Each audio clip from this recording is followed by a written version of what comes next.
So imagine this. Everything in front of you is a derivation, a derivative of the cross. Whether it's your door, your wall, your washing machine, your ice machine, your foam roller, your chair, your desk, your dryer,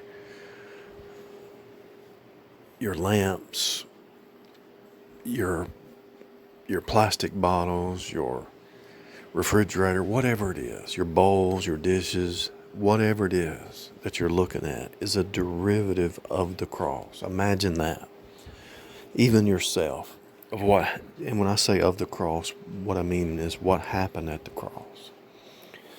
So everything, imagine everything is just manifesting in a different form for what you need to survive.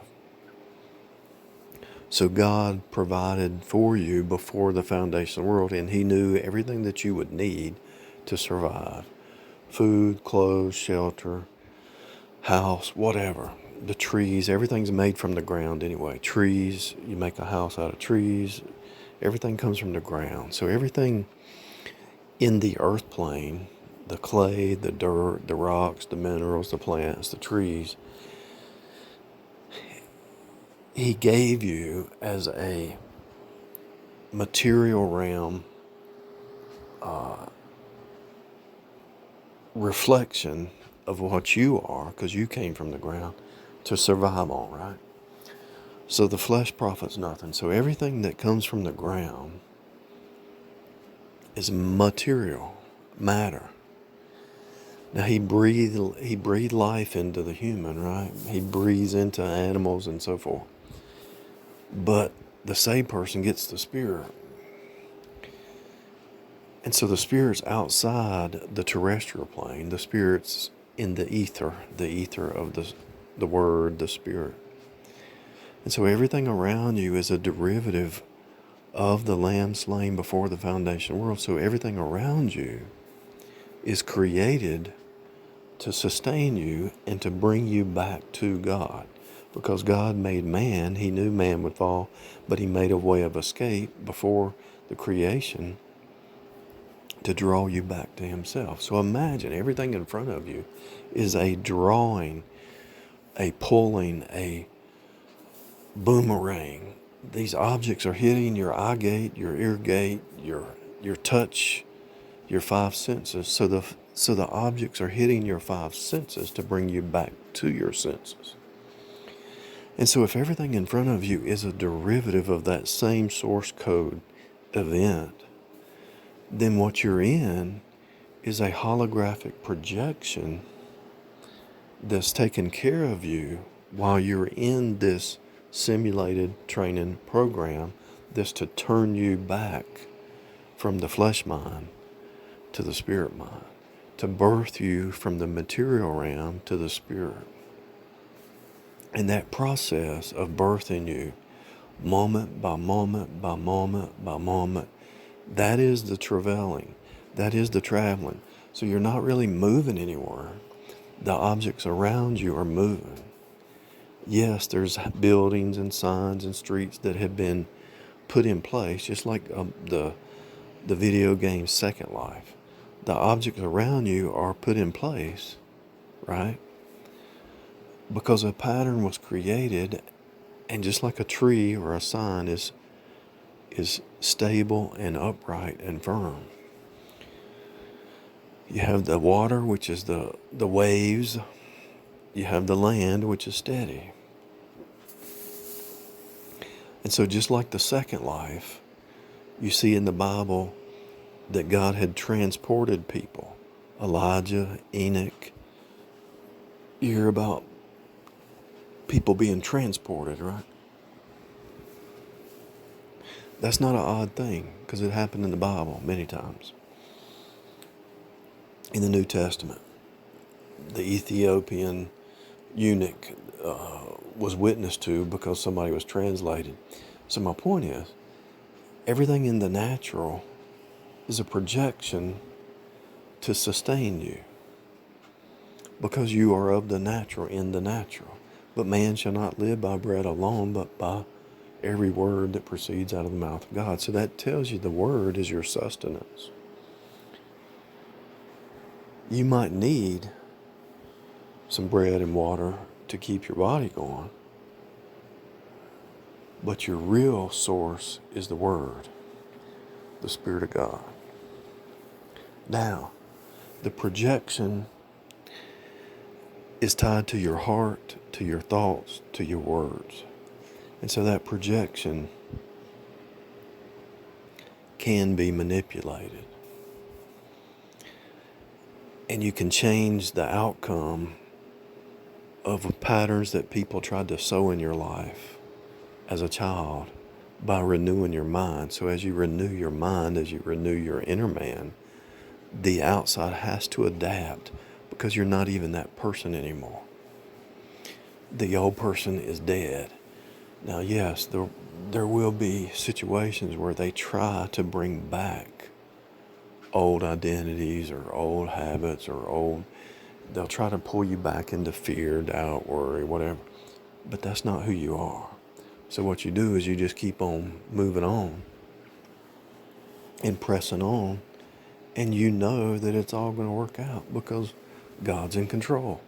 If he was a savior before the creation, then, and he was a savior 2,000 years ago, he's a savior today. He ever lives to make intercession for you. So if somebody's ever living, that's what they live for, to make intercession for you, then I think everything's okay. I think you're going to be okay. And so you might have to endure some things. You might have to go through some pain or suffering or trials and tribulation or heartbreak or whatever. But on the other side, which is not really the other side, it's just a matter of changing your thinking. On the other side of it, what happens is you look back and you say, wow, I got through that.